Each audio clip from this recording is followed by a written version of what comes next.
खास बात यह है कि यहाँ शिंदे या पवार की आवश्यकता नहीं पड़ेगी, ये काम खुद नीतीश कुमार करते रहे हैं। लालू यादव से कल नीतीश कुमार की मुलाकात होनी थी, नीतीश कुमार उस मुलाकात को नहीं करते हैं।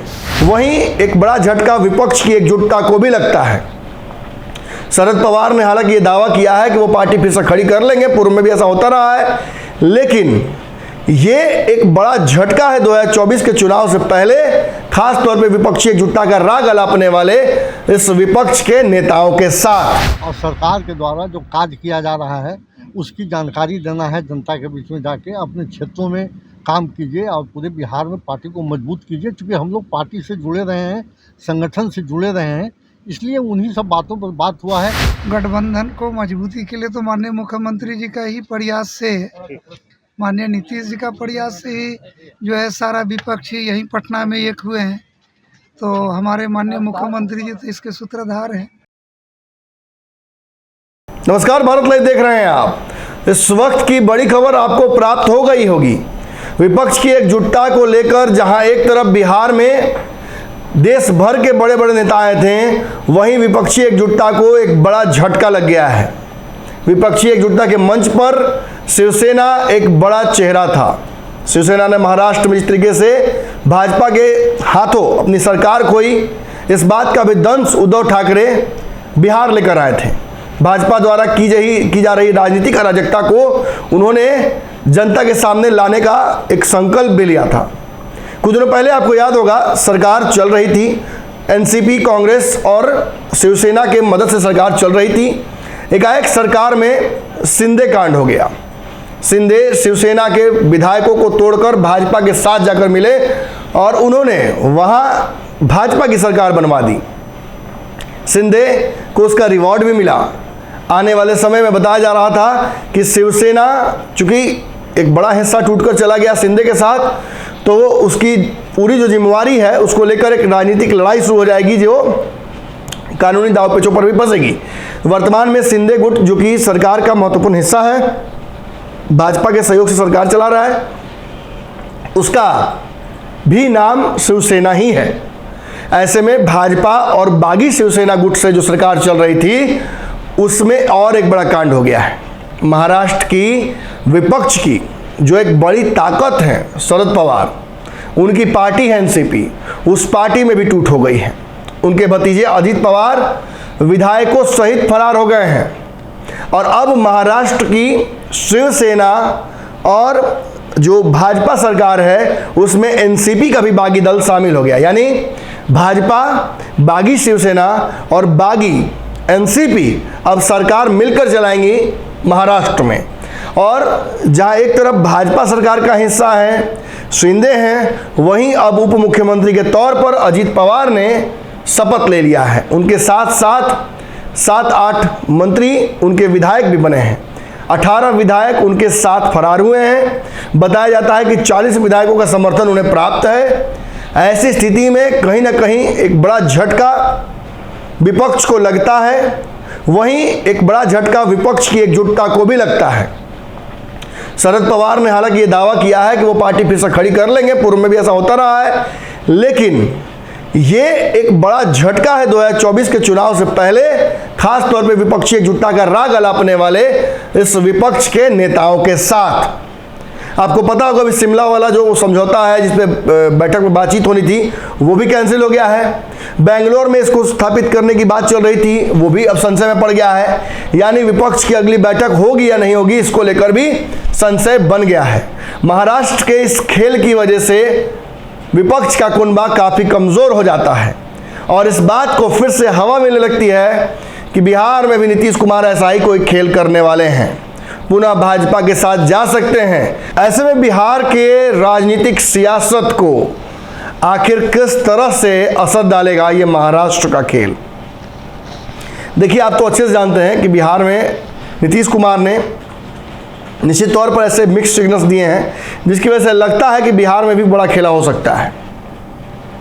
महाराष्ट्र के इतने बड़े दल, इतने बड़े विपक्षी दल यदि भाजपा के सामने नतमस्तक हो जाते हैं, अपने सांसदों विधायकों को रोकने में सक्षम नहीं होते हैं, तो बिहार में तीसरे दर्जे की पार्टी जदयू की औकात ही क्या है। निश्चित तौर पर बिहार में भी बड़ा खेला हो सकता है।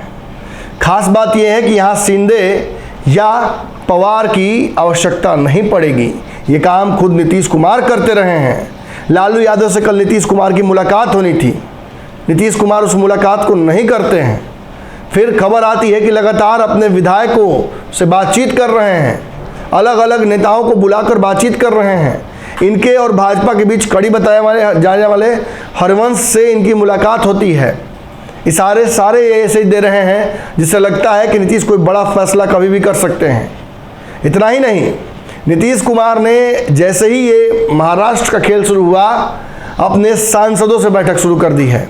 सांसदों से बातचीत के दौरान नीतीश कुमार किस निष्कर्ष पर पहुंचेंगे ये तो आने वाले वक्त में समझ में आएगा। लेकिन जिस वक्त आप ये खबर देख रहे हैं उस वक्त महाराष्ट्र की राजनीति की तरह ही बिहार की राजनीति भी अब दूसरे तरीके से चलने लगी है। बिहार की तरह ही महाराष्ट्र की राजनीति में एक बड़ा खेल हुआ है। लेकिन इस बार चूंकि महाराष्ट्र में खेल पहले हो गया है तो बिहार के लोगों को, बिहार के सियासी गलियारों में ये चर्चा शुरू हो गई है कि बिहार में भी खेला हो सकता है। नीतीश कुमार इस वक्त अपने करीबी सांसदों से बातचीत कर रहे हैं, मुलाकात कर रहे हैं। बताया जा रहा है कि नीतीश कुमार इस वक्त जो अपने सांसदों से बैठक कर रहे हैं तो उसमें सुनील कुमार पिंटू, चंदेश्वर चंद्रवंशी, अनिल हेगड़े और दुलाल चंद्र गोस्वामी शामिल हैं। ये वो लोग हैं जो नीतीश कुमार के बहुत करीबी बताए जाते हैं। इन लोगों से बातचीत करके नीतीश कुमार क्या आगे की रणनीतियों पर चर्चा कर रहे हैं या इन लोगों से बातचीत करके कोई रणनीति तैयार कर रहे हैं, ये आने वाले वक्त में समझ में आएगा। फिलहाल आरजेडी पूरी तरीके से हाई अलर्ट पर हो गई है।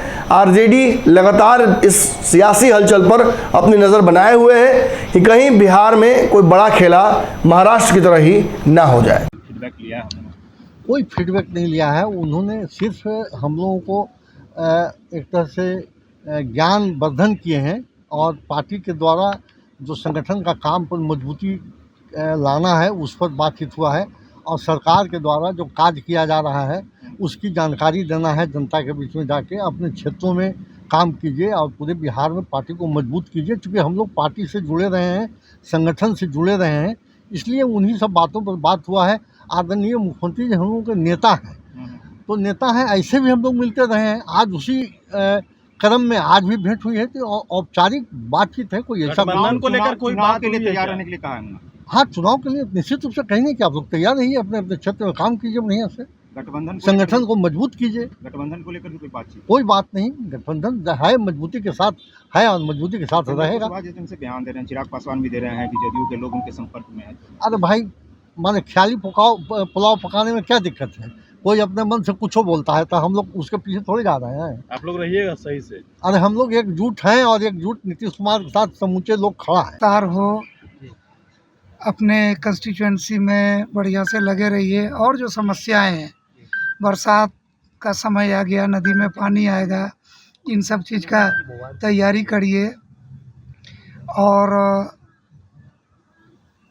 जो क्षेत्रीय समस्या है उसके बारे में जानकारी लिए। चुनाव के मद्देनजर चुनाव के मद्देनज़र तो वही कि सब लोग बढ़िया से तैयारी करिए, कोऑर्डिनेशन, सहयोग, सहकार बनाइए और हम लोग एक एक सीट पर मजबूती के साथ चुनाव लड़े। और जिस सीट से हम एमपी हैं वो सीट कैसे जीता जाए तो उसका चिंता करना है और मजबूती से लगी है। गठबंधन को लेकर भी कोई इंस्ट्रक्शन? गठबंधन मजबूत है। गठबंधन की अगली बैठक होगी और फिर गठबंधन को मजबूती के लिए तो माननीय मुख्यमंत्री जी का ही प्रयास से, माननीय नीतीश जी का प्रयास से ही जो है सारा विपक्ष ही यहीं पटना में एक हुए हैं। तो हमारे माननीय मुख्यमंत्री जी तो इसके सूत्रधार हैं। तो ये तो हम लोग के लिए खुशी की बात है कि हमारे नेता आगे बढ़ कर के काम कर रहे हैं। कुछ खास बात हुई सर? ये बातें तो खास ही है। किसी संगठन को मजबूत करना है, समाज में रहना है, सामाजिक समस्याओं पर ध्यान देना है। अगर ये वीडियो पसंद आई और वह बिहार के राजनीति और बिहारियत से सरोकार रखेनी तो सब्सक्राइब बटन दबा के चैनल के सब्सक्राइब कर ली। ओजे एगो घंटी बा, ओकरा बटन दबा देला से कुल सटीक और मारक खबर रुआ मुफ्त में मिल जाई। अगर रुआ पत्रकारिता के हमनी के नया प्रयोग में सहयोग कर चाहतानी तो ज्वाइन बटन दबा दी। पेटीएम नंबर नोट कर ली 9386816700। धन्यवाद।